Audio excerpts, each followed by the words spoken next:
Hey there, my name is Adel.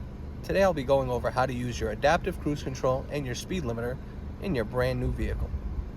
Please follow me to the steering wheel.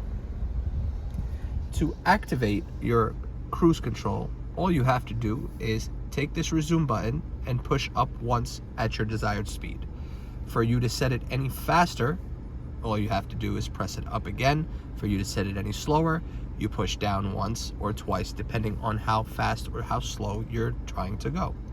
For you to set the distance between you and the car in front of you, you move over one where you see these arrows. If you want to shorten the distance between you and the car in front of you, you press up. If you want to lengthen the distance, you push down.